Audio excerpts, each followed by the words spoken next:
Olá, o meu nome é Nelson Viegas, é com prazer que estou aqui convosco. Eu sou o pastor da Igreja Riverside no Feijó e tomei a decisão de fazer um estudo sobre as duas cartas que Paulo escreveu, portanto, à Igreja de Corinto. Este é um estudo peculiar porque ele está disponível no Facebook. Criei uma página específica no Facebook para poderem acompanhar, portanto, este estudo, e no Facebook o estudo é versículo a versículo.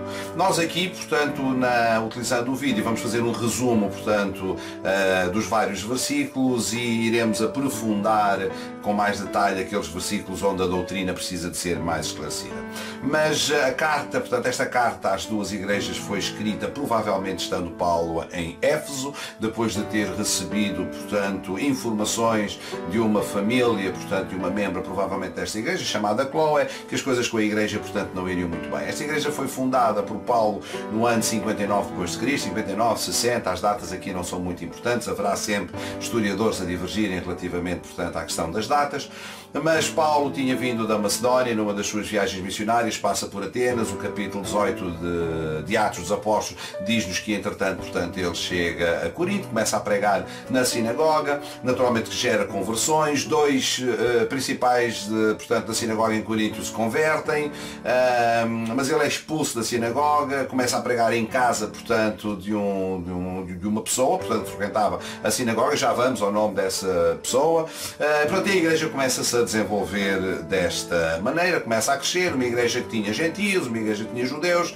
Corinto era uma cidade muito cosmopolita, era uma cidade que tinha portanto, um porto comercial muito grande, uma cidade muito importante, tinha gente de todo o lado, era uma cidade também com muita idolatria, muita imoralidade sexual. Nós vamos abordar, portanto, todos estes detalhes e tentar perceber o porquê, portanto, de algumas afirmações que Paulo só faz, portanto, nesta carta e que não são repetidos em outras cartas, não é? Portanto, nós vamos começar então pela leitura e eu aqui vou ter que usar, portanto, os meus óculos. A Bíblia que eu vou utilizar é a Bíblia de Estudo Dake, a tradução é João Ferreira de Almeida. Vamos ler os versículos de 1 a 8.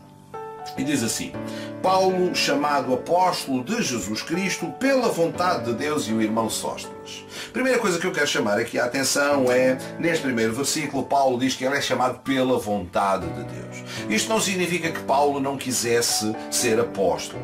Significa que Paulo tem noção de quem ele era sem Cristo.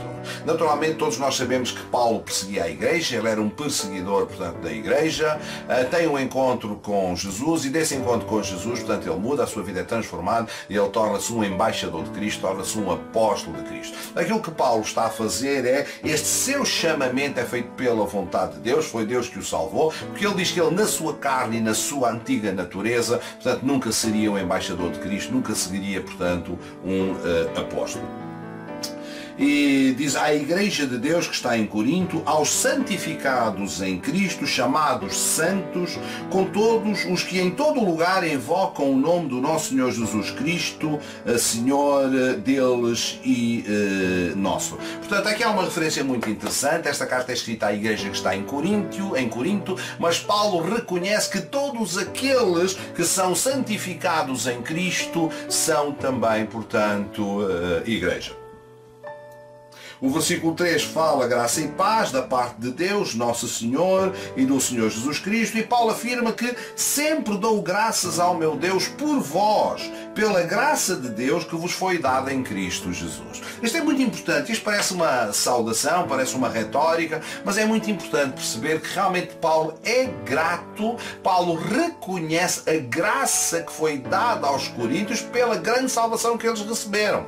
Portanto, esta graça não é de graça, portanto, é graça porque é imerecida, mas é realmente um dom, é algo que nós devemos continuamente ser gratos a Deus por aquilo que Ele fez, portanto, na nossa vida. Por isso ele diz, eu não me canso de dar graças a Deus pela graça que vocês receberam. Também nós não devemos cessar de dar graças a Deus pela graça, portanto, que nós recebemos de Cristo. Amém, irmãos?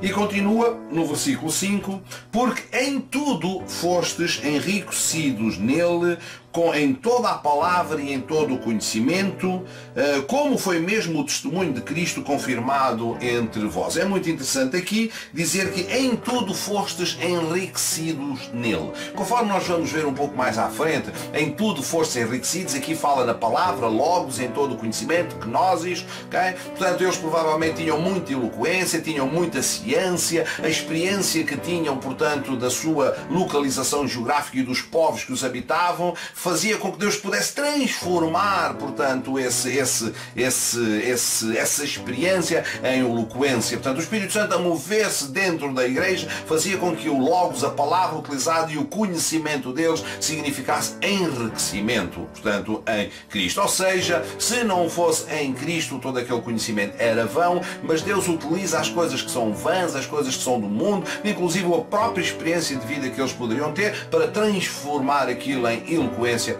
em sabedoria também. Depois temos então o versículo 8 que diz: o qual vos confirmará até ao fim, para serdes irrepreensíveis no dia do nosso Senhor Jesus Cristo. Ora bem, eu quero deixar este versículo aqui parado. Nós vamos ficar, portanto, com esta análise até ao versículo 7. No próximo vídeo nós vamos analisar em detalhe o versículo 8, as implicações do versículo 8. Não percam, portanto, a próxima